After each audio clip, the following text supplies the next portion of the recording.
bylaw. Okay. We I have have them five. all pulled if you We want to have read five. them. Okay, go ahead. We have 5 bylaws amendments, and them are pretty straightforward. One is concerning the naming of branches and sets 2 ways to name branches, either by geographic location. Darian, you're cutting out. Yeah, we're hearing every third word about who represented will value. My internet has been especially terrible lately, so I think maybe Diane. Diane, do you feel comfortable giving us a brief? I think between Cheryl and me, we could do There's it. all the members of the bylaws committee that I've seen attend are here, including Barbara Nelson. So Yeah, Okay. that's right. we should be able Barbara. to do a Yeah. thorough job. Great. Okay. Okay, so whoever feels they can help us, I have them in order if you want me to put them up one at a time. But Darian started talking about the amendment number 4. D is also. I know D's also on the committee. I know, Darian. Thanks. Yeah. We're all here. Let's go one by one. What are your questions? Well, I would wait a like to minute. hear a summary of those, the changes. Cheryl, would you like to do a summary? You're very good at that. I can try. So I can't read the screen, so I'm no good. Branch naming was Okay. the first one. No, it's not. Sorry. The first one is The board first one is terms. board terms and board appointments, clarifying if somebody has to be is appointed to the board because there was not somebody who ran in the election, and so we try to have a full board, and you can come on the board with as an appointment. But then the question is, how long does that appointment last for? And that's what it tries to say, that it's not as long, for example, as if you were elected. Okay. Because then there will be another election coming up, and so then hopefully somebody would actually stand for that otherwise missing board position. Okay, number 2 is about Cheryl, it's only for the current, filling out the rest of the current year until the next election. That's right. All it is. Yeah. So then the second amendment is meeting attendance. Okay, we are trying to make sure that board members actually do attend a fair majority of the board meetings, because that enables the board to function satisfactorily. And so we want board members to give a heads up to the secretary or the board president that they're going to miss a meeting, and we want to know the reason they're going to miss that meeting. And then if something comes up at the very last, like the day before, hopefully it's an emergency. You know, my mother just died, I have to go deal with that kind of emergency. No, we don't want to hear that it's very hot here in Sacramento and I can't come. So so that's number 2. Number 3 is how the nominating committee, there's, you know, all these bylaws are there. What we're doing is adding to them or adjusting them. So how do we select our leadership positions? Who's going to stand actually for election? And we have added a requirement that hasn't been there before, which is, in order to serve on the board, you must have been an active member of a national level WILF US committee for at least 12 months. Okay, not it just says active member, it doesn't say you have to have been in a leadership position. So we have 8 or 9 standing committees, including, for example, this program committee or the personnel committee. And so we feel we want to know that these people who are coming and asking to be on the board have already been active with Wilf in a national way, because the board positions are a national position. And so they come with some knowledge of how Wilf, the mission and goals of Wilf, how it's structured, the fact we have issue committees and branches. So this is to try to make sure that the people who are putting forward that they want to be a candidate on the ballot have a certain level of knowledge and have shown a commitment to Wilf in the past. It says for at least 12 months. We're mute there on which 12 months. Maybe it was 2 years ago you were on the personnel committee. We think that's, you know, and you haven't been on the committee since. But in my mind, our mind, the bylaws committee, we've spent many meetings developing these amendments. Believe me, this is not a 10-minute thing that we came up with. So, and then we asked that the nominating committee review these qualifications, and in order to verify and determine that the candidates meet the board candidacy requirements. Okay, and so there's terms and things like that. So that's number 3. Number 4 is to do with naming of branches. Okay, we have several requirements to be a branch, which are already there, and we're adding that a branch must designate a treasurer and a branch contact. Okay, so that national knows how to get hold of them, and Chris Wilbeck knows that they have a treasurer and that they will be making sure that their members are sending in their dues and things like that, because you need to be a paying member to be counted in a branch. Okay, but the naming, all right, so we would like to see that branches either name themselves based on the locality. Okay, and so, you know, my branch is the Peninsula Palo Alto branch, and Greater Philadelphia is the Greater Philadelphia branch. But also we have a secondary possibility of naming, which is name themselves after a significant deceased activist who worked generally on issues consistent with Wilf principles. So we have the Jane Addams branch, and we have the Fannie Lou Hamer branch, for example. So those kind of names are also acceptable. But in addition, the proposed branch name must be approved by the relevant national standing committee. And I'm not sure who that relevant standing committee would be, possibly the program committee. If somebody comes along and you know, says they've got 10 people and they want to make a branch. So that's number 4. I see your hand was up, Gloria, but I'm going to keep going to save time here. And the last one, which is possibly the simplest, we've had a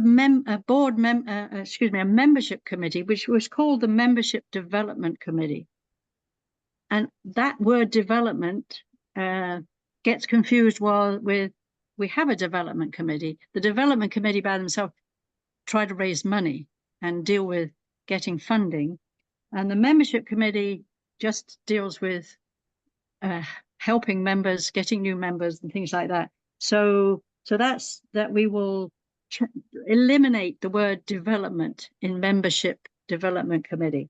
So so those are the 5 amendments that our committee and everybody on this call, or the committee is on this call, and to point out that these were put towards the board. The board discussed them, I think, for over 80 minutes, I was told, at a board meeting not long ago.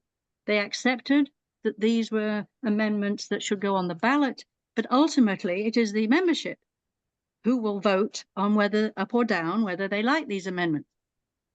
So, you know, that will, because they'll be on the ballot that you'll get in November, and there will be pros and cons for each amendment and some explanation why are we doing this.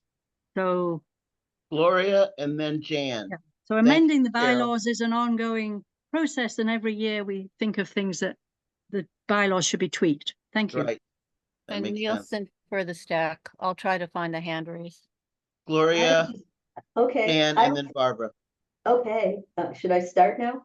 Sure. I was having cognitive dissonance because the points were not matching on the share screen. They were about completely different topics than what the numbered points that were given orally. So which is the real? She Well, narrowed down the amendments. What George just shared was a copy of whatever she had, but Oh, okay, the so it amendments wasn't the were last version. shared by the members of the bylaw committee. Yeah. what I Okay. shared were the 5 documents that we looked at steering committee meeting. Okay, so this was different. It Right. was way different. Just wanted you to know, I didn't know what was going on. Jan? Yeah, and correct me if I'm wrong here, but I think we currently have one branch that is named not based on their locality and not based on a deceased representative that shares our values in terms of peace and freedom. And I think that's the Peace Pentagon branch. Yes, but they've So added, would they I have to believe change their name, or they- would this just be going forward? they have changed their name. They now have a geographic designation in their name, but in any case, this is just going forward. We don't have retroactivity in the amendments. Okay. If they're passed by the membership in November, then they will become effective on January the 1st, 2025. But I do believe that branch has added the word Virginia into their name. Right, they have. Yes. Okay, Barbara? Thanks. My understanding was, and this doesn't have to be decided now, but the logical place would be the membership committee to go through, since that it tends to be involved in everything to do with people and branches. Yes. So that may very well be what several of us thought would happen, but that's probably the direction. And don't worry, when you get your ballot, we are really very good. And I say that with authority because I've been one of the people who's worked with many other people on the bylaws committee. We're very good at making it clear what the amendments are that we're asking members to vote on. And they're numbered and they're clearly stated and in writing, and they don't move on the page. Okay. So just so you know, if you haven't voted in an election before. All right. We have had those before. Philip, do you want to fill us in on what's going on with the mini grant process? Lenny has her Okay, hand up. Oh, I'm sorry, Lenny. It's okay. I just wanted to know, can we vote on each of these provisions separately, or is it a Yes. package? They'll be on the ballot. Each one's a separate vote on the ballot. Right. So some could be passed and some could not be passed, for example. Okay, Diane? And I just want to say Cheryl did a wonderful job of presenting the 5 in the order in which you will get them. Okay, thanks. Uh-huh. Oh, I hear your background, Philip. So it means okay, ready to talk about the mini grant. it's okay. This is for informational only. That's The right. details are still to be worked out before the finance committee. They need to vote on it and bring it before the board for a vote. There's going to be a couple of minor changes. One is because of the timing this year being a short calendar for us, because the mini grant committee was suspended at January of this year. There will only be one cycle instead of 3.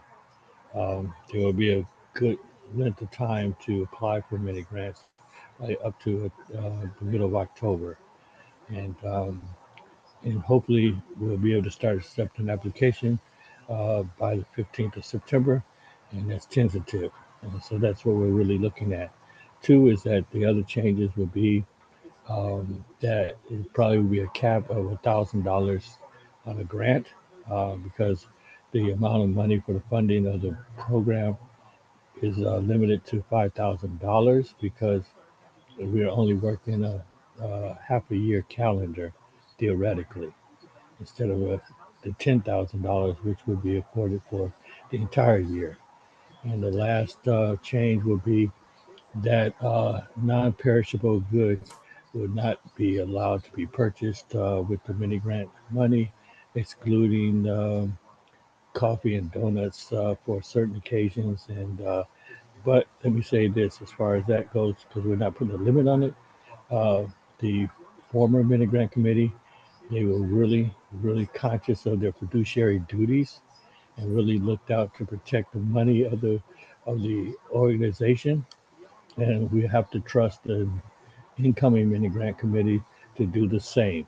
So as they vet applications, if somebody wants to spend $600 on coffee and donuts, they may have a problem with it. They may not, but I trust they would live up to their fiduciary duties and really protect the funds that they have to work with.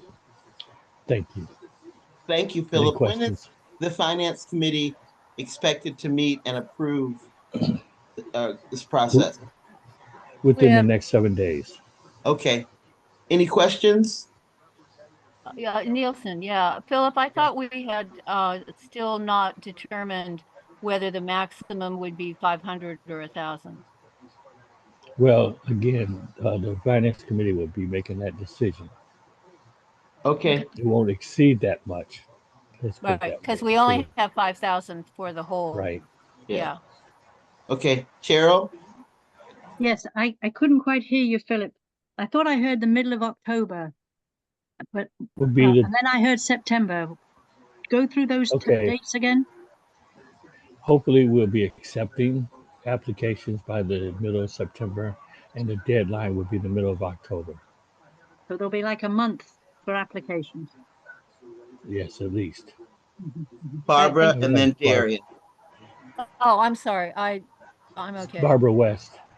Oh, Barbara West Barbara is here. I'm West so had. sorry. Hello. You're muted, And Barbara. she's Philip, who's going to be on this committee and how are they selected? okay. They volunteered, and we did send out the bios to the finance committee. And I believe the past week we had a auxiliary meeting of the board, and I believe those bios were presented. One of the members is Margaret Pecoraro and her husband Garth Pecoraro. They're the two members. Jane Doyle is the third member, and the fourth member is Dr. Jane Kennedy of the Fresno branch. Dr. Jean? Yes. I'm sorry, Dr. Jean Kennedy.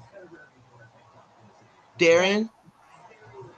Yes, I just wanted to make sure that people understand the finance committee is looking over the mini grant program. However, the board, because this is a national program, the board is the body that has the ultimate decision making on what the guidelines will be.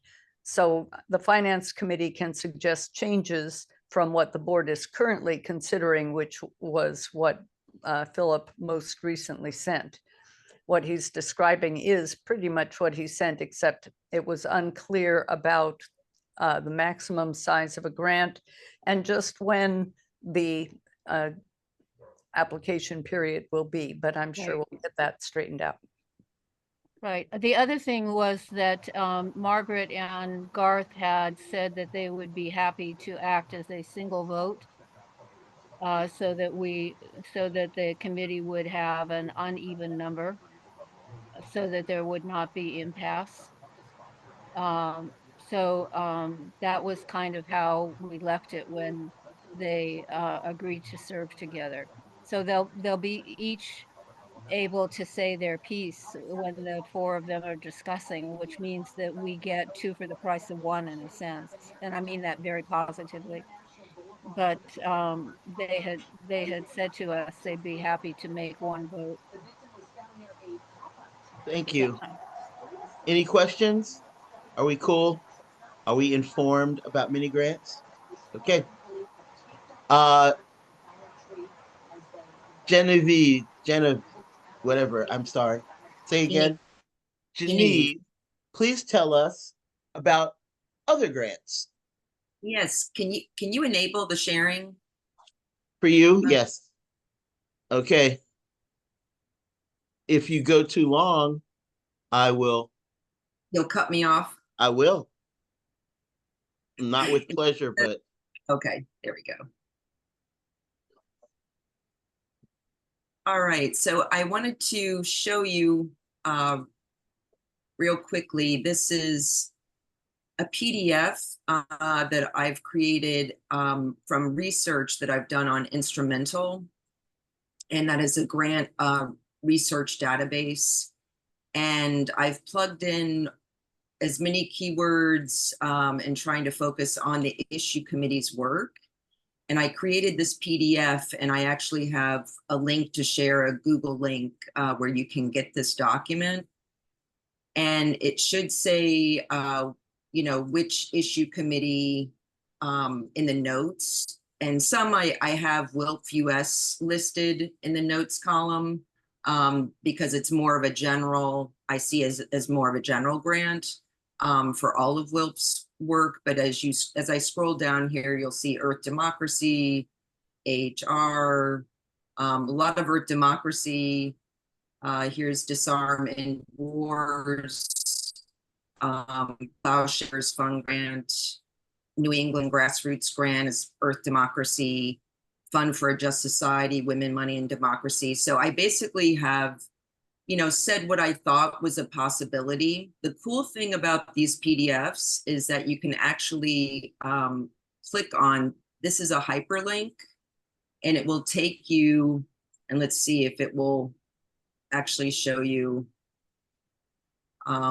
It's basically going to Instrumental and showing you more information about Plowshares and about this opportunity from the Plowshares Fund. And I'm sorry, my computer's acting up a little bit, but this is actually taking you right into Instrumental, and it gives you more information about that whole opportunity. So I wanted to show you that, and I will, you know,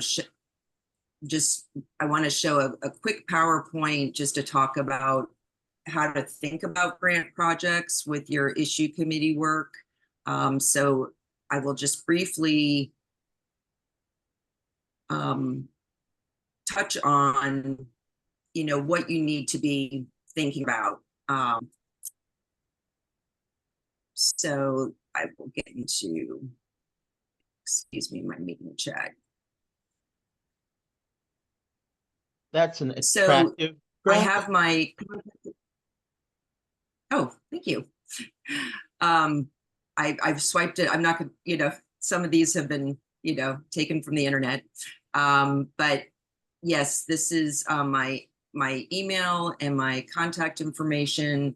And I would love to talk to you about projects, but basically when you're thinking about, you know, thinking about grants, you all are doing amazing work right now. So a lot of it is just trying to figure out how to get money and look for grants to fund the actual work that you're already doing. Sometimes you have an idea for a new project, a new public education project, a new training, whatever. So if you have some ideas like that, feel free to contact me. And just one thing to definitely keep in mind with grants is that you need to have a lot of focus and have SMART goals and basically very clear objectives of what you want to reach. And so that means, you know, specific, measurable, achievable, realistic, and timely. And just to show you a quick version of that, this was some narrative that I developed with Mary Beth, we had submitted a grant for the Mary Pence group, and they fund a lot of feminist work, intersectionality, you know, all sorts of things dealing with progressive feminist values. And so we submitted this joint application, and you can see here just with breaking down the overarching goal of women, money, and democracy, you know, which is basically creating a caring economy. But then the specific project goal for this grant was to recycle the Learning Circle recordings that they had already done around public banking. And so this went into further detail, and you can see here how it gets very specific about the timeline. So during 2024, this was going to be a spanning into 2025. And so, you know, writing this virtual 6-session facilitator's guide, hiring an experienced and capable producer editor to edit the 6 previously recorded sessions and add updated materials. You know, so it tries to get as specific as possible. And then, excuse me, I'm sorry. And then recruiting and recording 1 to 3 experienced multicultural public banking advocates to introduce each session as part of the updated material.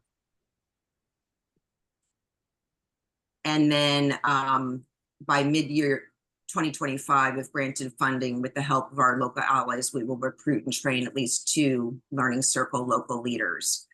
And I also just wanted to let Mary Beth jump in if she, you know, we had presented this to Mary Pence. So I didn't know if you wanted to say something about it, Mary Beth. We didn't get funded. Yes. Oh, okay. It's, you know, grants are very risky, and, you know, we were happy to do this one because it was for a project that we were already doing. And it's worth doing that if you have a project that's already ready to go. But it's a little more risky to develop a project just to get funded. So that's it. Yes. And I will share my contact information in the chat, and also this Google link for you in the chat, but I can also send this to George to distribute to everyone. But basically grants are, you know, somewhat of a risky proposition sometimes, but, you know, we have, I did get a cold grant that I had to apply to twice for the CSW. And so I'm more than willing to try and help. I worked with Dee Murphy. We tried to submit something to the Ms. Foundation, which was not successful. But again, you know, we can possibly recycle that grant for something else. I just, I will put my information, Joan, in the chat and forward to everybody. And also Lenny, I did have some things for Cuba and the Bolivarian, I'm not saying that correctly, Alliance. If you scroll down, there's some places that I thought might be a possibility, but I would love to also, you know, maybe have a phone call with you, or if you want to email me, because I was struggling with the keywords that I would put in to necessarily tackle some of what you're doing. So I will say that Geneva is an excellent grant researcher and grant writer. She just needs the details of the programs that we want funded. So you guys, if we want to get funding for programs, we need to be really thinking out the budget, the timetable, the personnel that are going to be working on it, and, you know, all that information, and the narrative of the project. She needs all that to be able to move forward. Any questions, you guys? Thanks a lot, Genevieve. I hope that we can get some national grants. That would be great. Thank you for letting me present. Thank you for letting me be here. Oh, yeah. So now, Nancy, I'm looking for your little square, Nancy Price. Oh, there she is. Her little square is. If y'all paid attention during the DNC, some of it was exciting. You got a good rush, you know, and like something that felt nice to hear. But on that last Thursday night, man, so Nancy, you have a recommendation about what Kamala said and how it affects the climate, or talk to me, talk to us.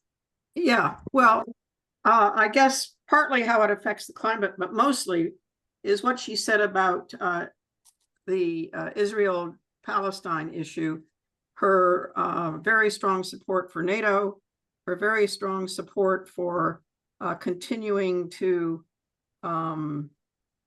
provide weapons for Israel. Right. and also the way she characterized the the tragedy of Gaza was so weak and passive voice. She used a passive voice. It was really, I think that we need to speak, that Wilf really needs to speak up and say more about not arming Israel, moving money to human needs. And, Kamala Harris didn't mention anything about the number of people killed and wounded and the destruction of Gaza. So I think we really need to have some sort of statement. Does anyone disagree? And I don't mean disagree by telling us how much worse Trump would be. I mean disagree in terms of our principles as feminist peacemakers. Exactly. Are we going to let this stand? What do y'all think? And who would write what in what form? And I don't know any of that. Nielsen for the stack. Yes, Barbara. I am so nervous about getting hooked on something that could suggest that we're engaging in partisan politics. Yeah. I understand, we support every single thing that what's her name in DC does, because all of the stuff she does is basically she might as well be running Wolf's program for us in the Congress. And why am I not remembering her name? Somebody tell me. Eleanor Holmes Norton. Thank you very much. Yes, Eleanor Holmes Norton. And I've had no problem supporting everything she does on topic and on issues for years and gazillions of years.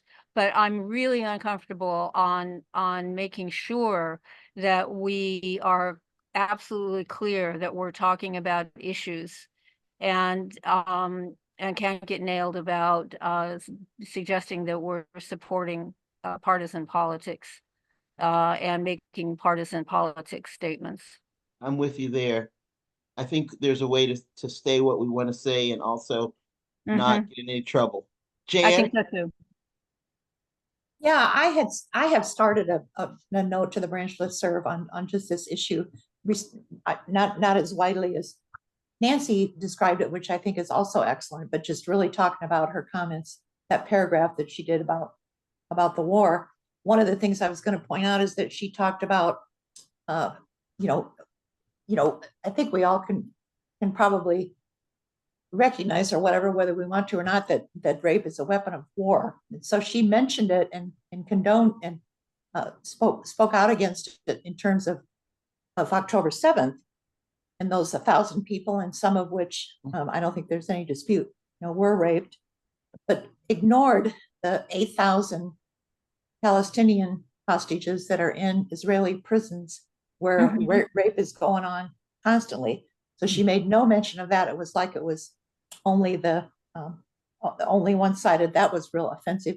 What I was going to do is I was going to quote her statement, and then I was going to quote Ruo Roman, and she's a woman who is prepared to speak for the uncommitted delegates. She is a Muslim Palestinian woman. And the neat thing about her, she also is serving her first term in the House for the 97th district in Georgia.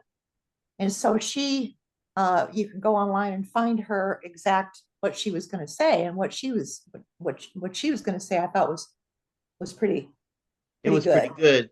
So we could say those two things without ever taking a position and just saying, here's what Kamala said, here's what Rua said. And we believe in peace. And we believe in peace. Right. And and so I thought that would be one way to really get the point home. But I'm willing to just suspend mine and let this committee do a joint statement if that's better.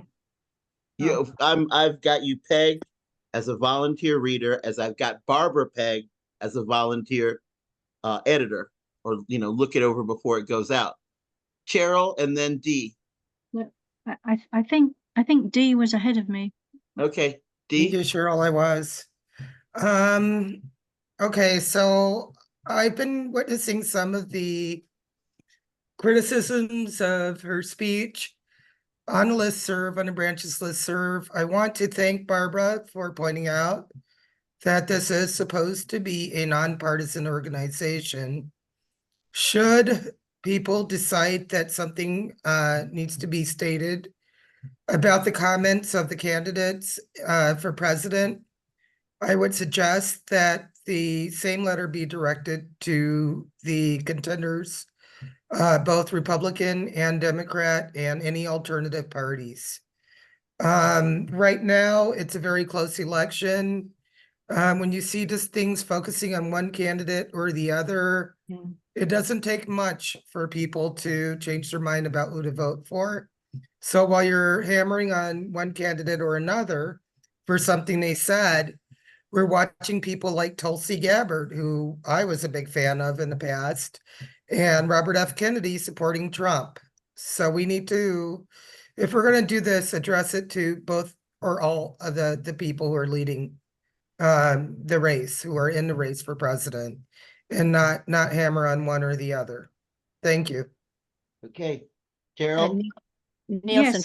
Yes, I was going to make the same point as Dee, was that, you know, we should point out what we didn't like that Trump said or his campaign, and we could go on and on about Project 2025, and then in the same document have some paragraphs about what we didn't like about Ms. Harris's statements, especially that very last few paragraphs of her acceptance speech, where I did start to cringe. I hadn't cringed that much. So yes, I think we could get past the worry about appearing to favor one candidate or another by complaining about all of them. Thank you. Okay. Barbara and then Nancy. Yeah, my thought is a way to do it, and obviously we can wordsmith it later, but it occurs to me as I'm listening to us that we could point out on whatever these topics are, on each of them, our positions are X. And then say and not, and then just quote the positions, but not quote who said them. Those people who know who said them are going to know who said them. Those people who don't know who said them will look it up. But our point is, it's the positions that were stated that we find so wrong. And the fact that one of them or the other said it is not so much the issue as it's the statement.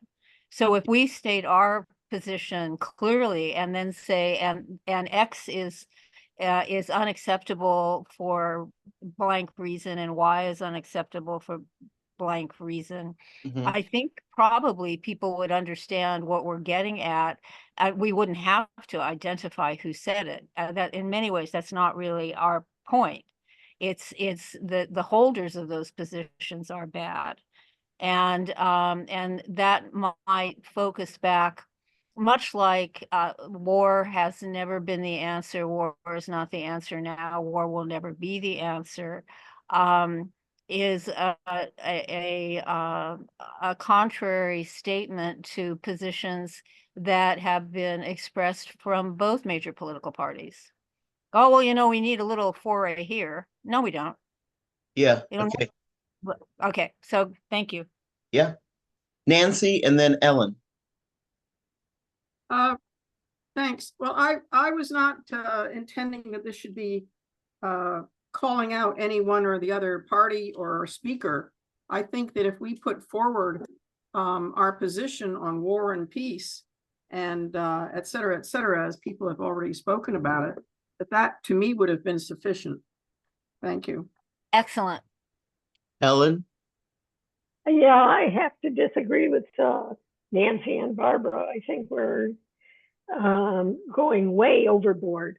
501c3 organizations hold candidate forums where they invite all the candidates for a given office to present their opinions on various or answers or positions on various questions.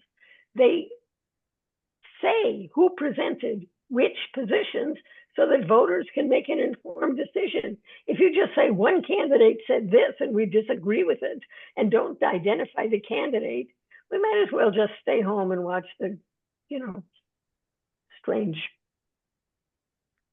fantasy series that I'm spending all my time with instead of trying to get involved with anything. We're allowed to say, here is our position, On and an ask issue. their questions. Here is what X, Y, and Z said, and that whatever letter of the alphabet comes after Z has not spoken on this issue at all to make any statements or has said these various contradictory things from time to time, leaving it to people to pick and not saying we therefore support X or Y or Z, but rather, you know, we disagree with, this is our position, here's other people's positions, and you can decide how to vote. Thanks, Ellen. I put myself on the stack to say that Peace Action produces voter guides, and we clearly state what our position is, and then say, we asked this candidate to give us a comment on this. They didn't say anything, or they are on record as not supporting this, or on record as supporting it. Okay. Okay. And and that has never gotten us into trouble. That would be, I could deal with that. Rather than saying Trump has been just evil in what he says. Mm-hmm. But issues, and that Eleanor Holmes Norton again has been on issues all along. So yeah, I can support that as long as we make it really clear we're talking issues. Okay, so let me make sure I've got the will of the body. We do want to respond to those comments. Yes? Anybody say no? Are there any no's on responding to Kamala's saber rattling? Okay. As long as the focus is issues and then we say what people said. Yes. Yeah, now, okay. Besides having roped Jan into helping write this, who else is willing to help Jan write it? There needs to be 2 other people. I'll do whatever you think I should best do on this, George, if you want. Okay, so Jan and Barbara, yay. Okay, one more person. Come on. Well, Nancy would be great. Yes, she would be. Are you willing, Nancy? I can't do that at this time. I sent an email to Darian and then she sort of passed it on. I will be glad to look at it and maybe help with some edits. I can't start off. Okay. Okay. Let me see. Jan, are you willing to take the first stab and pass it on to Barbara, who may pass it on to Nancy? Well, I'd like to know, first of all, I am willing to help in whatever way works best, but I'd like to know if we're gonna go broader, if we're gonna talk about, we're gonna go broader than Gaza, the war in Gaza. Well, Which I support. We started out saying that, yeah, we would. I just want to be clear on what the committee's asking us to write. What do y'all think? Do we want to be broader and just, we're for peace and this is what we heard, it's not okay? Or what, how broad do you want it? How specific? Cheryl? So out of the Disarm Committee and several other committees and coalitions that we are in, we are going to be writing to the Harris-Walz campaign saying, this is what we want you to, if you're elected president, this is what we want you to do about nuclear weapons and so on. So we are concentrating on the disarm angle of their campaign, and we were not intending to mention Gaza, so that should be dealt with somewhere else. But anyway, so we are trying to get, and I'm working within several coalitions here to get a letter to the campaign about what we want from them. But that doesn't stop you all from being a bit broad in what our program committee will produce. But your being a part of a coalition still has to fall within our review of it and approval, probably by Darian as president, to make sure that it's in keeping with our principles and policies in our mission and vision, right? But we will actually be asking What? for sign-ons by, Yeah. 50 or 60 different organizations that we are already working with in coalition and in alliances and what have you. So this will be a letter, we hope, which will be signed by many different organizations. And so, yes, we can make sure that it's agreed to by Darian. Well, Well, maybe. Could, That's the one I'm talking about. Now you all finished talking about the one that's coming out of this committee. Okay, well, but Nancy? maybe what you're planning to do is sufficient. I mean, it's very broad. It's going to be broadly based in its language, and maybe that's sufficient. I just think that there had to be something said about war and peace Yeah. and what WILF stands for. So perhaps what you're doing is It's not WILF specific. It's more And it's general. So not, I and it's do not think Gaza we need either. one. We need one from this committee from WILF. Yeah. Yeah, right, but WILF would sign on. So it would carry a lot of weight with a lot of those signatures. that's good. Oh, But it's not gonna name Gaza. And Cheryl said it's gonna name nuclear weapons and not Gaza, and we want one that is about Gaza and justice for Palestinians. Yeah. And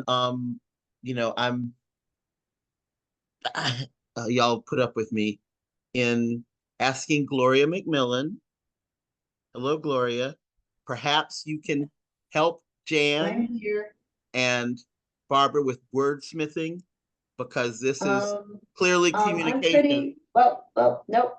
I don't think I can go in all the way. I'll go halfway. I'm helping Jan with a very important document to support what she has to say. Okay, that's good enough. And I might do a little more than that. Okay, I'm gonna put in the chat a link to the woman who Jan mentioned, who had a statement ready, and she reads it on this link. I think it's Amy Goodman show or something, not Amy Goodman. It is. Some woman. Free Speech It is? TV, yeah. Oh, okay, it's Amy Goodman, And good. she's been elsewhere. She's popped up everywhere. So she's someone that we want to promote. And I was going to ask people at the end, I thought we were just talking more about an internal document, because one of the things I think we should do is ask our members to thank her for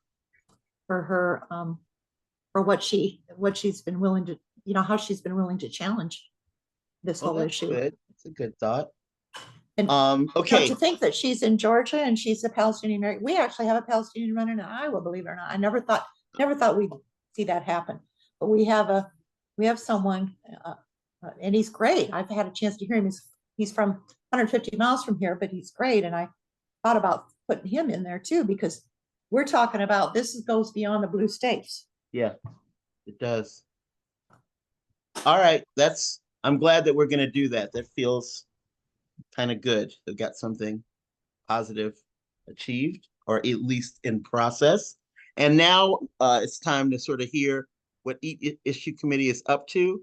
Cheryl, we've heard you've given your report in things that you said so far tonight. If you care to pass, and I can pass, although we are actually got lots of other things we're going to ask branches to be doing in September. Well, we want to hear about those. Advancing human rights. Teresa's not here. I do know that they have coming up the first week of September a housing justice meeting, and then on the second Monday, since the first Monday is Labor Day, the ending mass incarceration meeting will take place. I know at the housing justice meeting there is a statewide endeavor in Georgia, which is great. And there is the National Low Income Housing Coalition is going to be presenting to the Housing Justice Group, and especially branches in the South could connect with them and partner with them and do work, which is good. So then, who's next? Communications. Do you want to tell us anything, Gloria, that's coming up? Oh, okay, yeah. Let me think. Well, all I know is that we're going to try to get some action going in the CCS committee on the interactive and artistic things that people might do to celebrate Claudia Scheinbaum Pardo's accession to an installation as president of Mexico. Oh, wow. Because we're all very, very happy about that. And I want to put it out if we can to all the branches and invite them to come to Tucson, which is near the border, and celebrate the installation of Claudia. Wow. Cool. Wow. Yeah. Lenny, are y'all up to anything that we need to know about? Well, we are still working on getting Cuba off the US list of state sponsors of terrorism, and we plan a delegation in December. I would like to point out that the second Monday is our meeting date, and I've been scolded in the past for stepping on other committees' meeting dates. So I just would like to point that out. Okay. And that we've announced it, we've sent it out, we've planned it. Yeah, thanks. Okay. Anything from Disarm, Cheryl? Yes, just to say that we did have probably 8 or 9 branches who took part in Hiroshima and Nagasaki commemorations. And you will be reading about that in the next e-news because they're submitting their reports to me. And coming up, have a 2-week campaign called Pressuring the Profiteers. And these are the companies who are making profit. First, the ones who are making them from nuclear weapons manufacturing.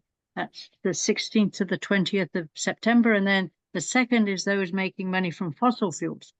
And so there's a whole website where lots of resources, lots of map that shows you all the places where Raytheon, for example, has offices. And so you can arrange to go to a Raytheon office near you and complain. You can write a letter to the CEO. We've got the email addresses of all the CEOs of these major companies. So lots of resources. It's all part of the Warheads to Windmills campaign. And then ICANN, we work with ICANN on divesting from some of these organizations, these weapons manufacturers. So, and this is all, I'll be writing it on e-news and also Wolf branches to encourage them to get out and do some of these things. Thank you. All right. Okay. Lots of activities. DPAL. Hi, so we have our working group meeting every Wednesday in anticipation. Normally we like to do a major presentation in October for Domestic Violence Month, but a couple of setbacks have occurred this year.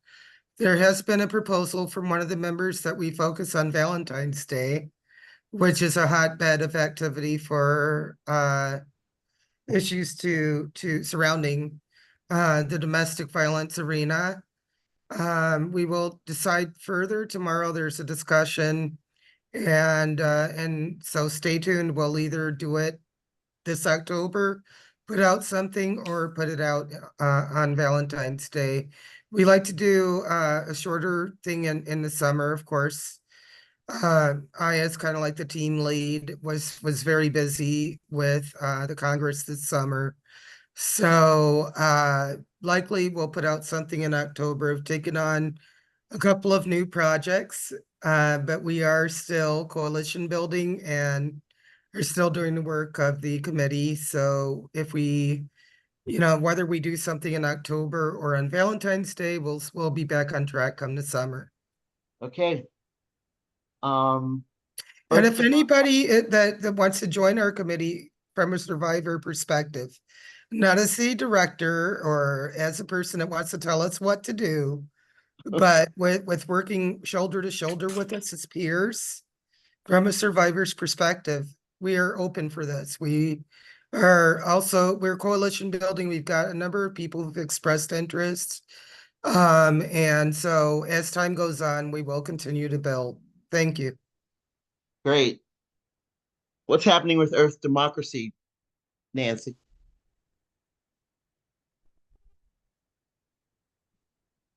So, hi, Earth Democracy continues to refine our campaigns and special projects. We're sort of adding and subtracting. And I actually wanted to ask the opinion of those of you on this call. We're thinking of sending out a survey, and I wonder if you have experience with your surveys for your own issue committees, or if you have any advice about a survey. I'd welcome that. Maybe you don't want to answer now. You could email me, nancytprice39@gmail.com. I'd welcome your advice or perspectives. All right. Thank you. I'll try to send you an email. Please do that. Let's see, Mepjack. Jan. Yeah, thank you. So I did send out the flyer just before the meeting started. So if you have a chance to take a look at it, but we are going to show The Night Won't End, Biden's War on Gaza. I think we're looking at the 21st. And Nada from our committee, she goes back and forth between Lebanon and Connecticut. She was able to secure Media Network producer Leila Al-Arian to be with us for this showing. So we'll have a chance to hear from her about what the reporting was like, how it became possible, how the movie became possible. And we're also expecting closing remarks from Wolf Palestine, Hanan Awad, and also someone from the Palestine Working Group that I've been part of and others have been part of. So even if you've already seen the movie, sure like to have you come and join us for that webinar. And if you've not seen the movie, it is very graphic, and we're encouraging people to see it with another Wolf member. So that's what's coming up in MEPJAC. Okay, any specific comments about the Palestine Working Group that you'd like people to know? It looks like Cheryl has a question for us. You said you had just sent an email, but I just looked at my email. I do not see an email from you about this film. Okay, I tacked it on to one of the emails that George sent about this meeting. So, okay, so I'll look further back. Thank you. Okay. And we're gonna finalize the details Thursday, so be best really to wait for that. It's not till we're looking at September 21st, so there's a little bit of time there. What time is Thursday's meeting? 2? We don't have a meet. It's a leadership team meeting, so we're just finalizing the committee that's working on this and a couple other things. So okay. So Women, Money, and Democracy. Mary Beth. Y'all doing anything? Yep, I'm here. I just wanted to get my report in front of me. Okay.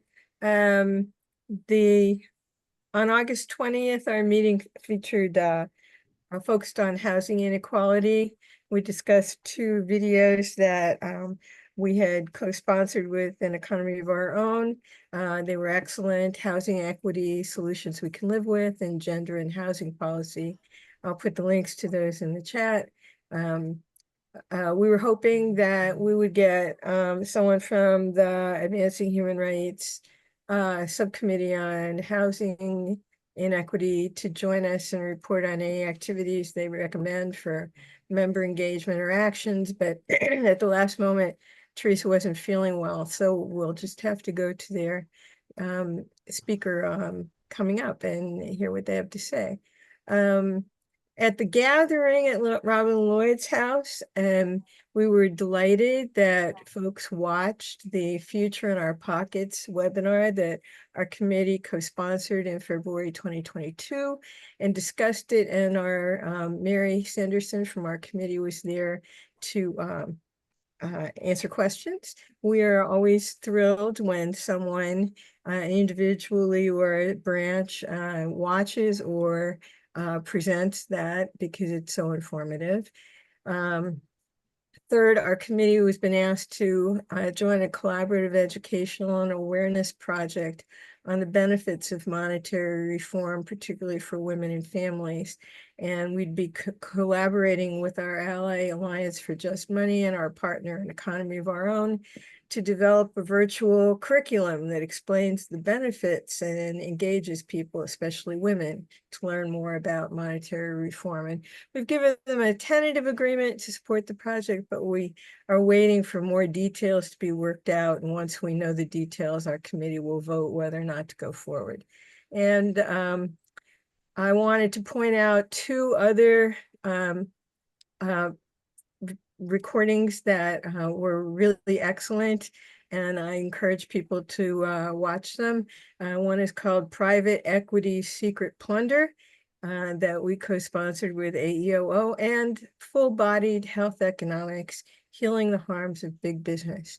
I'm going to put those links in the chat too.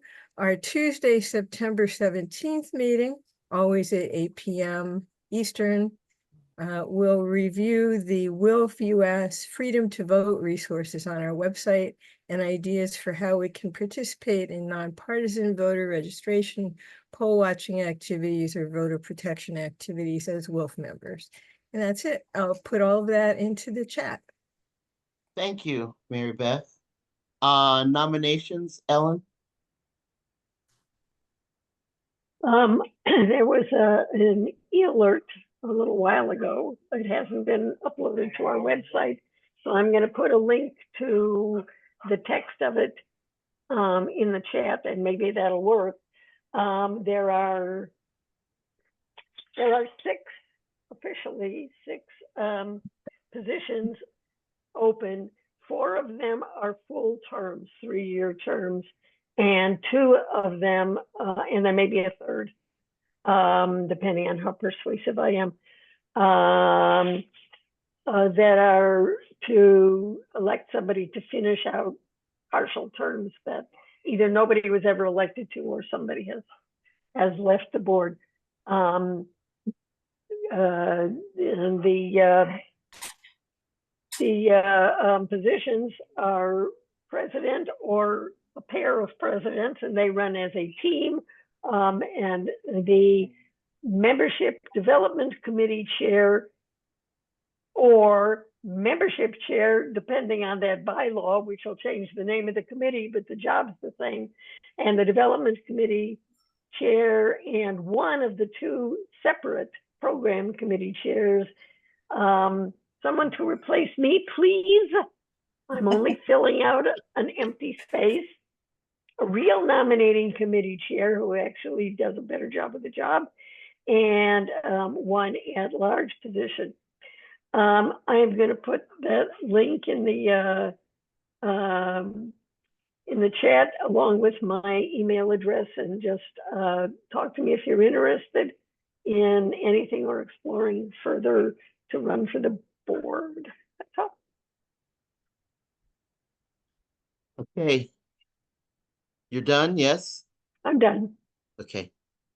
And Barbara, do you have any update on UN Women and CEDAW? Or is there anything to update us on? Not at the moment. We had a meeting and people had schedule conflicts, so it didn't last for a very long time. We're going to do it again in September. Okay. And just to check in with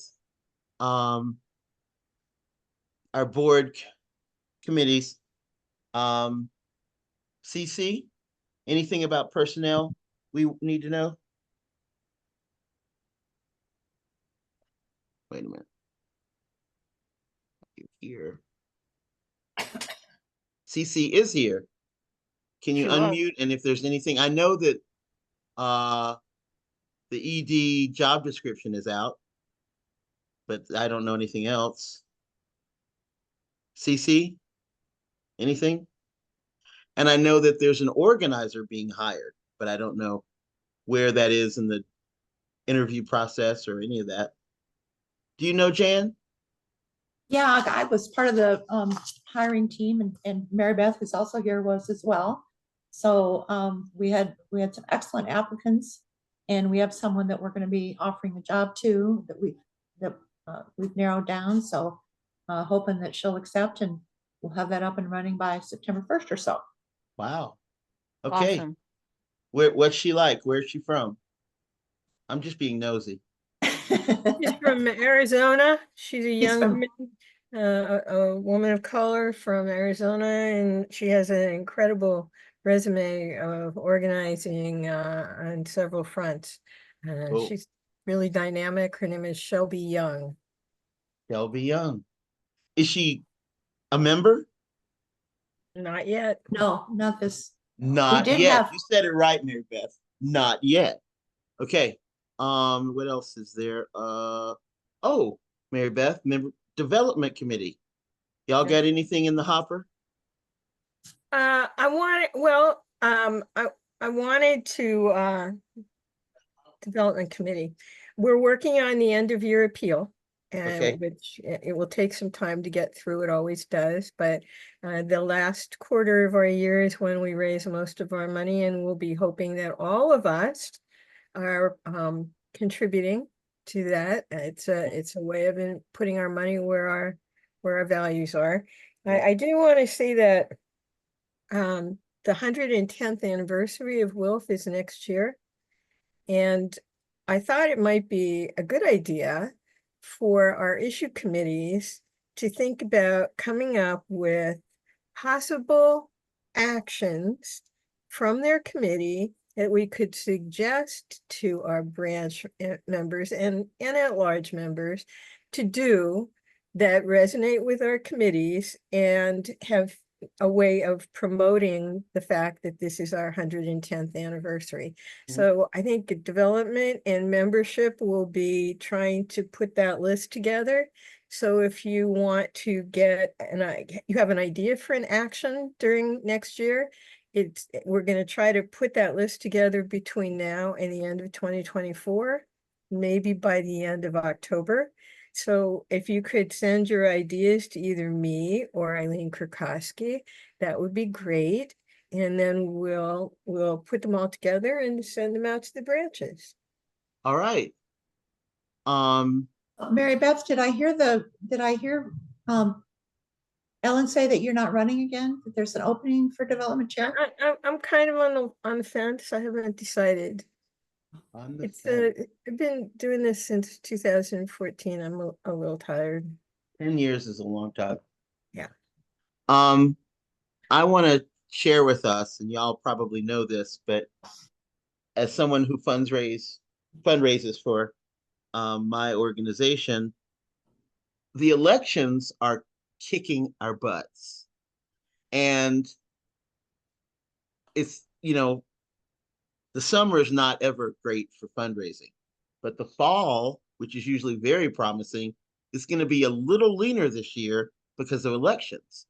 Because people, keep 1,000 emails asking for $5. I can't turn on YouTube without seeing Kamala or Obama asking me for $5, and people are gonna, I don't know, have a reaction. So I don't think we'll be able to raise money in the same way we have in the past.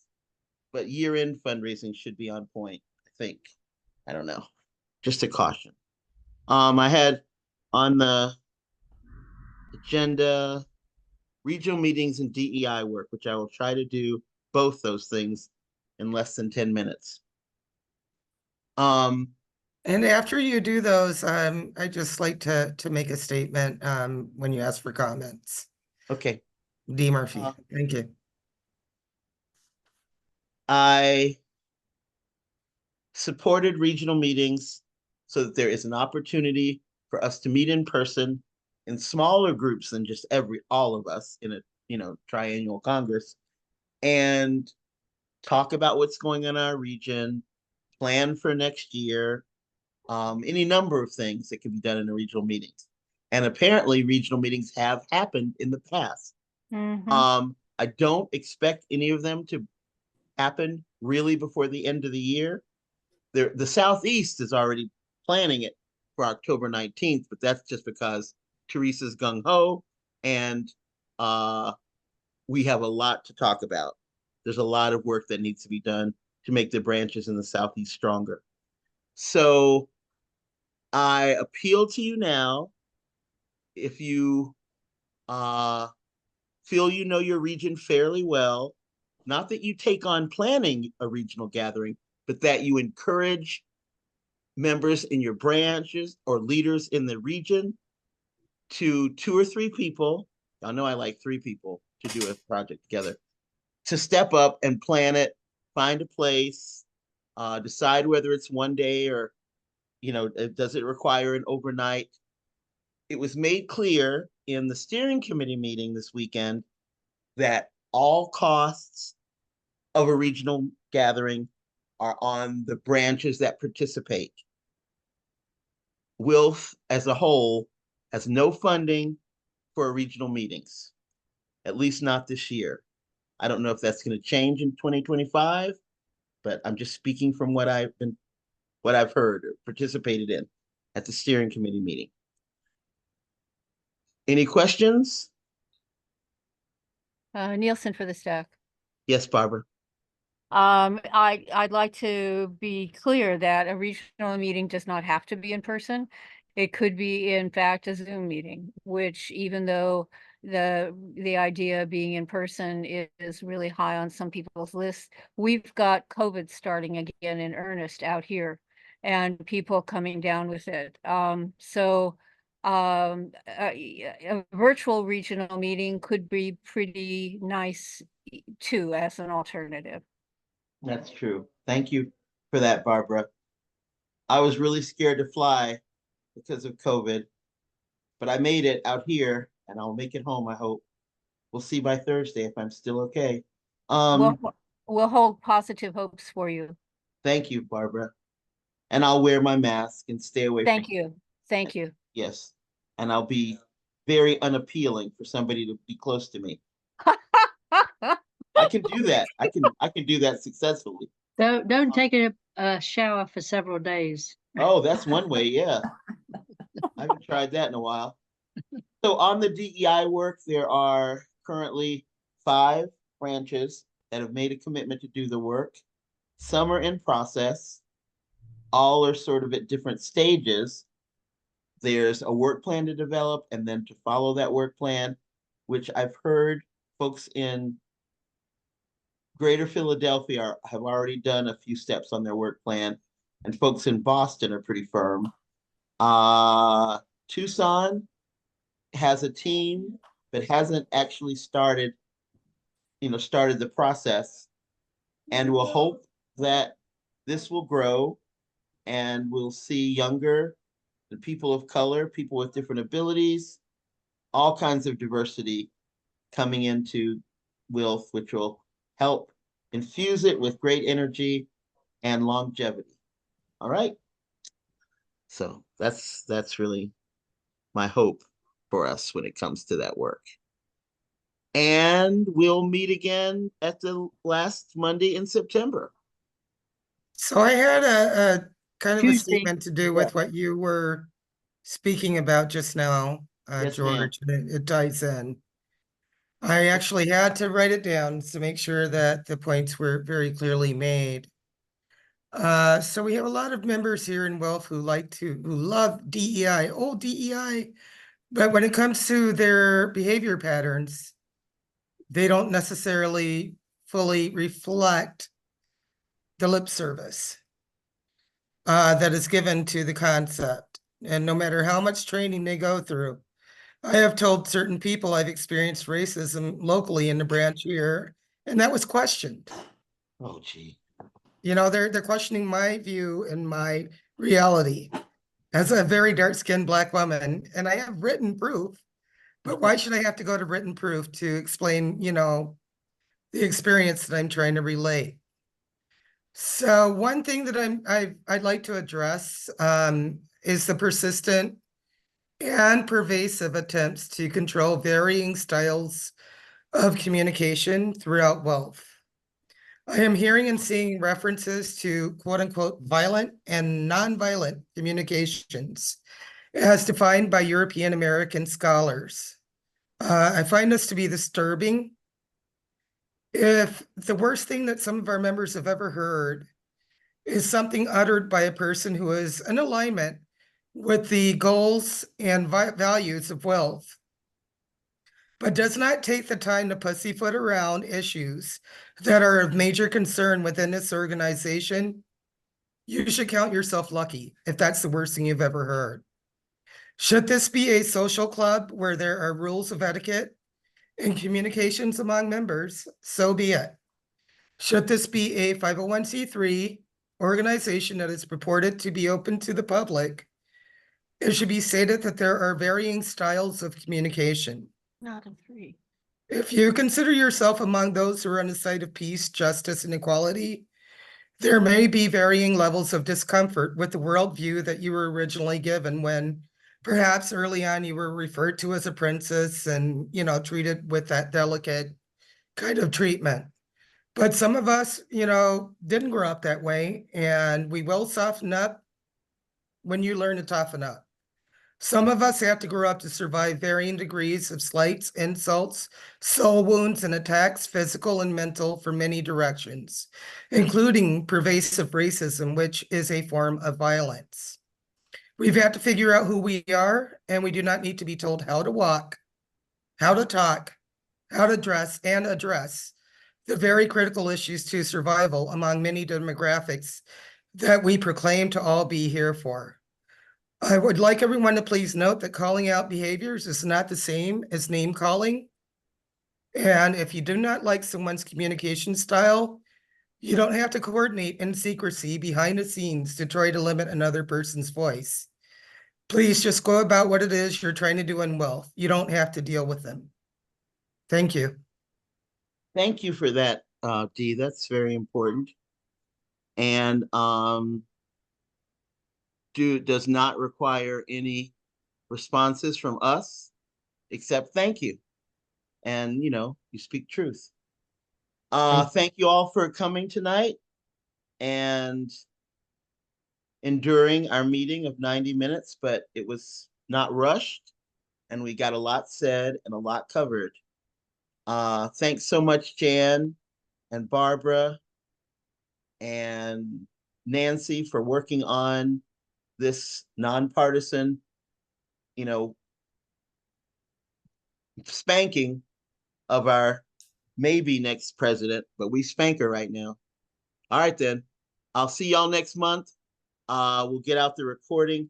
Because of my schedule, this recording probably won't be distributed till Thursday. But thank you. Save the chat, everybody.